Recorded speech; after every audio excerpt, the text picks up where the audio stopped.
At the beginning of this episode we can see the ongoing conversation between the two women, Yifa and Lisa. Lisa told Yifa that it probably makes it clear that Seika is not a normal person and is a demon. This makes Yifa upset, telling Lisa that Seika is a human and she grew up with him in a mansion. Lisa asked him if he knew who his real parents were. Yifa stated that she knows her father, but not Seika's mother. So Lisa told her that maybe Seika's mother might be a demon and advised her to stay away from the dangerous Seika and join them. This is probably just one of Cecilio's ways to win Yifa's heart and join his harem. Meanwhile, Seika arrived in the dragon's nest. The dragon immediately stood up and it released fire from its mouth. Of course, our hero is always ready and he stopped the fire. The dragon attacked and Seika escaped and called one of his slaves Kanaki Gigi to other world. It jumped on the dragon's head. The dragon didn't think it was particularly heavy for its small size. Seika produced the asbestos nest that rendered the dragon immobile.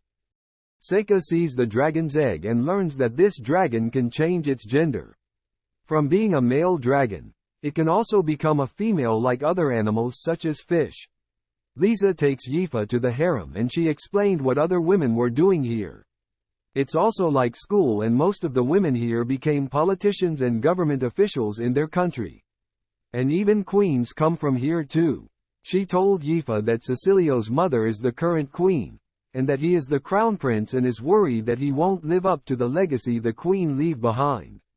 That's why he's in such a hurry to win glory for himself with the dragon matter and to find a wife. Lisa known him since he was a baby and he's not a bad person. She then asked Yifa if she is willing to stay with Cecilio and support him.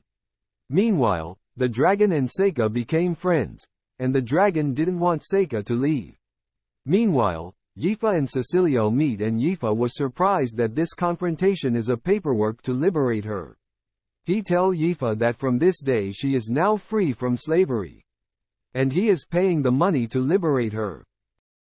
But Yifa said that she needs to ask Seika's approval if he will agree to his offer to release her as her servant and become Cecilio's wife.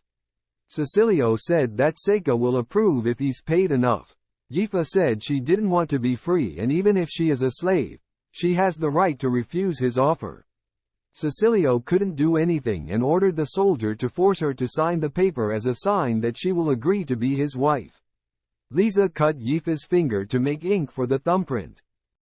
Yifa closed her eyes because she couldn't do anything else.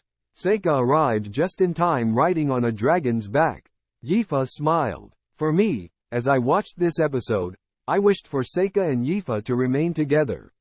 He invited Yifa to ride and accompany him to heat the dragon's egg with his fire magic.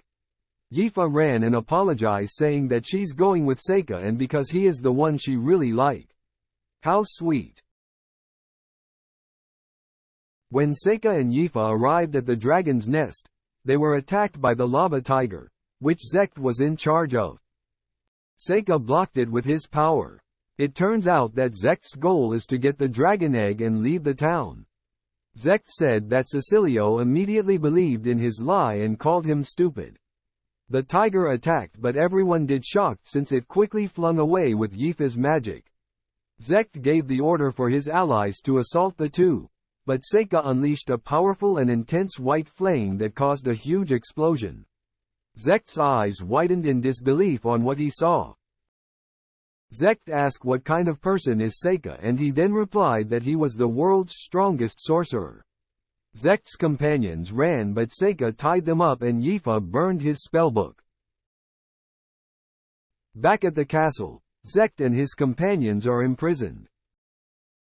Seika explained to Cecilio that the dragon was acting oddly because it had laid an egg. The dragon accepted him because he helped it raise its egg. To the dragon, humans were its parents. And that was true for his children, as well. Seika advises Cecilio to help it hatch its egg and that the dragon and the people of Protoaster can be a family once more. But Cecilio refused and told Seika to just kill the dragon. He angrily said that he is the crown prince and he needs to achieve something in here because if he can't solve this for himself, he cannot be the next king. Seika refuses. This caused Cecilio to put Seika under arrest. He approached Yifa and asked her once more to go with her and said she don't need to stay with her suspicious master and promised to give her the right to be an Astirian citizen. Seika slapped his hand away and said that before you start thinking about glory and women, think about doing your job. He even called him a little child and said, I can't give Yifa to someone like you. Liza intervened and asked Yifa what is her opinion about this. Yifa told Cecilio that she is honored but she refuses his offer to be his wife. Even if she was free, she will not join his harem. Liza spoke to Yifa thoroughly and gave her some of her elementals. This elemental can heal and Yifa's wound earlier did heal. The next day, Seika and Yifa left. Inside the carriage, Seika asked Yifa that if she were to get married, who would she like to get married to? Yifa answered, it wouldn't matter who his parents, but she wants a guy to be smarter than her, strong and kind and maybe who gets a little lonely when someone is not around. At the end of this episode we will see some characters. Mudrev, Pyrshlaria, Lo Ni, Gul Ganis, together with their leader who are talking to a teenager. The leader said, he would spare his life if he showed the way. The teenager refused and successfully summoned a giant monster, called Elder Cyclops. The leader easily defeats the monster. The teenager is then eaten by its companion. The leader said that he must fulfill this great task, to defeat the hero. If you liked this video and want to see the next part, please subscribe to this channel because I'll be posting many more just like this. I'll see you on the next one.